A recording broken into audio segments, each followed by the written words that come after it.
Hey everybody, you're watching Edified Productions, and today I'm going to be showing a simple fix for the focus slipping issue on some of Nikon's larger AF series lenses. This issue is a problem on the 105 f2 DC, the 135 f2 DC, the 80-200 f2.8D, the 2-ring version, and also the 105 f2.8 macro AFD. It could be a problem on some other lenses because all of these lenses use the exact same system and the exact same parts. So obviously Nikon is not afraid to recycle these parts in this system. So it could be an issue on other lenses, but those are the ones that I know of personally, and those are the ones I have experience with personally. Now this repair doesn't require any special tools. It just requires a screwdriver and maybe a pair of needle nose pliers, and that's it. There is no special skills or tools required. Now this whole issue is fairly strange, but essentially you get to infinity or you get to close focus and the ring will simply slip like that. It's a problem on the 105 and 135 when you are in manual mode, and it's a problem on the 80-200 in both manual and autofocus mode for reasons I will explain in a moment. So these lenses are using a small metal clutch system underneath the focus ring. All of them use the exact same component, and it's a very thin, flimsy piece of metal.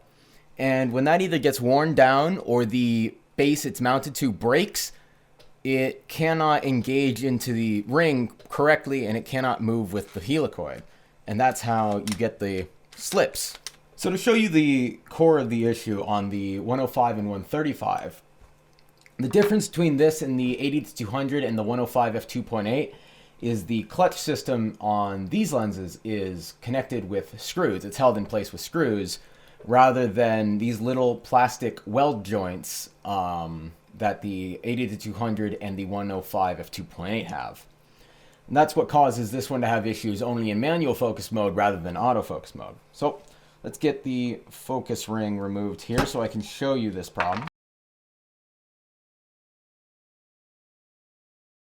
Now on your lens, this will be a sturdier piece of tape from the factory. I simply use this little green label because they're easy to put on, they're the perfect size, and they're easy to take off for future repairs. So let's remove that little guy. So once you've removed the tape that holds the metal band on, this is just a protective piece. You can set that off to the side. If you can, save the tape. If you can't, use a label like I do. So now that we have that band off, hopefully I can show you the reason for this issue. So you can see in there, this is the clutch responsible for manual focus. You can see it is engaged with the helicoid now, and there it slips off. You can watch it re-engage. There we go. And then it slips off again. Now the reason for this, at least on the 105 and the 135, is due to excessive wear and tear on these little pieces of metal. On the 80-200 and the 105 f2.8, at least on the early models, it's due to the plastic weld joints snapping. So there's our first clutch. And now all of these lenses have a second one behind the ring. This one doesn't actually do anything. Let's remove that one. And now here you can see the difference in wear between the two. This is the one that doesn't do anything on the back of the ring, and this is the one responsible for general manual focus operation. Now, when I say this one doesn't do anything, that's a little disingenuous. It actually locks the focus ring in place when you go into autofocus mode, at least on the 105 and the 135. Because the focus ring does not move when you're in auto mode, but it does not do anywhere near as much work as this piece here. So for this fix, we are simply going to be swapping these two. And for the 80-200 and the 105, if one of your plastic welds that holds the clutch down, if one of those has snapped, what you're going to do is you're going to get some epoxy and you're going to put a little on top of it, hold it down until it sets, and then you can put the focus ring back on. It's that simple for that issue. For this one, with general wear and tear, we just switch these two. And I have another fix if both of your clutches have been worn down. So we have our lens here again, and let's grab our intact clutch for the manual focus. And now that we have that in, we can see it no longer slips at all. Now we can go back to the other side and get our clutch in for the autofocus mode. This clutch engages, like I said, when you put the lens into autofocus mode, which on this lens disengages the focus ring and engages the screw drive system. I'm not personally a fan of the screw drive system, but it does work, and that is what matters. So let's get these back in here. So now let's show you what it looks like when I switch it to auto mode. You turn the ring a little bit, and it locks into place right there. And then the screw drive system takes over, etc., etc. So let's go back into manual mode, and it's still in good shape. So now let's grab our ring, get that set down well. Grab another label, since that's what I'm using, or you could use the original tape if you kept it in good shape. And let's put that label on. That's on nice and well, and we just simply slide the focus ring back on top of it. And now we have fixed our focus slipping issue. Now again, this is for the models that have screws holding them down, holding the clutches down, not the models that are plastic welded down. I don't honestly know what those little joints are called. I'm just going to call them plastic welds because they're little pieces of plastic melted over the clutch. So in that situation, you would want to hold down the clutch, put epoxy over where that plastic weld has broken, and hold it down until it sets. You can probably use a little clamp for that if you don't have quick set epoxy. And once that has set completely, you put the focus ring back on and it will work as normal. Again, that is for the 105 f2.8, at least the early models, and then the 80 to 200 f2.8. I don't know if they ever switched out the 80 to 200 for screws rather than the plastic welds, but the 105 and 135 f2 were always screws. So that's how we fix that issue. Now, what if both of your clutches are in terrible shape and you need them to just simply work? So let's show you. So now what if both of your clutches are in rough shape like this one is?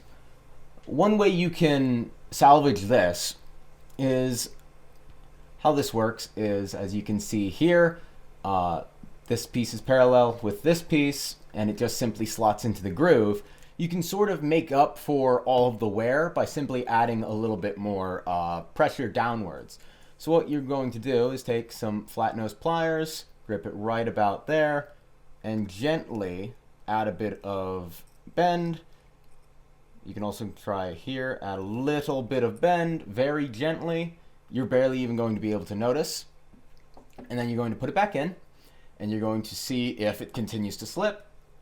And of course, you would be putting the one that had the least wear into the groove for the manual focus, simply so that you have the best chances of it working correctly. And you can simply repeat this process until it works. And if you never get to the point where it is, you can then send it off to a repair center and they will be able to replace these. I haven't been able to find a supplier of these. It's a very simple piece, so I'm sure I could have a local shop make me a bunch of them, but I don't deal with enough of these lenses for that to be worth it at the moment. But if anybody does know of a place where I can buy these, I would love to know, because I do have this issue on my lenses and I'd like to have spares for the future because I plan to keep these lenses for a very long time. I love my 105. But that's how you would fix that if both of your clutches are in terrible shape. Alright, so let's test our lens now. I've got my D300S here. Lens is set to auto.